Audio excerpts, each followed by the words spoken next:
shir jaraa'id uu maanta xafiiskiisa ku qabtay ugaaska guud ee beesha Makane ugaas Cali ugaas Xasan ugaas Raage ayaa waxa uu kaga hadlay arrimo badan oo la xiriira musharaxiinta xildhibaanada ee u hanqaltaagaya kursiga nambarkiisu yahay 109 ee deegaan doorashadiisu ay tahay beledweyne.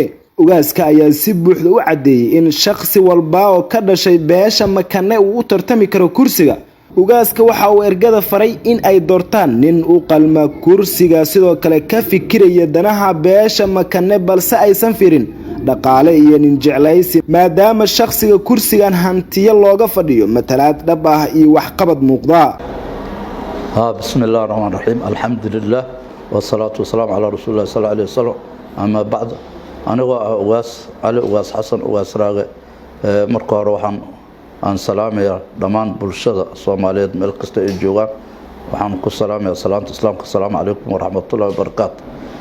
farxad ay tahay maanta inaan ka hadlo barnaamij beesha Makane arrimaheeda gudaha beesha ay u dhalatay beesha Makane meel kasta ay joogaan waxay xaq u leeyihiin inay kursiga ay leeyihiin beesha afar Makane kaasoo deegaan doorashiisa ay yahay dowlad goboleedka Hirshabeelle maadaama lagu jiro xilligii u tartamida golaha shacabka ee baarlamaanka federaalka Soomaaliya musharaxiinta xildhibaanada u tartamaysa kursiga tirsigiisu yahay 109 ay ku ateystaan beesha Makane waxaan farayaa in musharaxiinta xildhibaanada beesha Makane ay faraha kala baxaan soo xilista ergada beesha Makane balse hawshaasi ay u taalaan nabadoonada iyo samadoonada beesha afar Makane ee saldhigeedu u yahay beledweyne. laba in musharaxiinta aysan ay handadi karin kuna qasbi karin ergada beesha Makane meel Makane in ay u codeeyaan balse waxay u madax banaan yihiin in ay la hadlaan ergada la soo xulayo kuwaas oo awood u leh in ay doortaan xildhibaanada cusub oo ay u arkaan inuu u shaqeynayo danaha maslaxada beesha Makane iyo qaranka Soomaaliyeed. in nabadoonada iyo samadoonada beesha Makane ay si toos ah liiska ergooyinka ugu soo gudbiyaan ugaaska beesha Makane. nabadoonada waxaan farayaa maadaama xilligii doorashada guddiga doorashada lagu sugayo qaabka habraaca markay ay soo saaraan in si hufan oo nadiif ah wax u soo saaraan ayaan ka codsanayaa oo cadaalad ku saleysan aan dulmi ku jirin.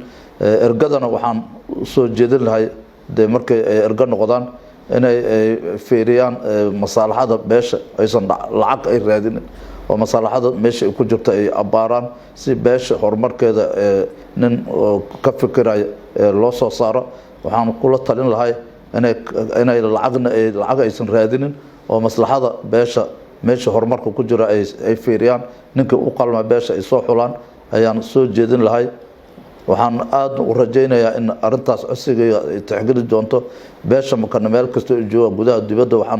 waxaan u soo jeedinayaa inay barnaamijkaas ay furan ay u soo yeeshaan oo arintaas si wada jir oo la iskaga kaashado gacmo wada jir ay wax ku gooyaan ayaan soo jeedinayaa. waxaan kaloo soo jeedin lahay nabada naas nuuga leh in nabada lagu dadaalo oo daras wanaagna lagu dadaalo waa soo jeedinayaa meel aan nabad ka jirin horumar ka jirayo.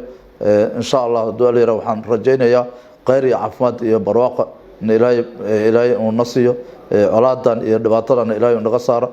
والسلام عليكم ورحمة الله وبركاته. مختار عبدي هذا ريال تي في.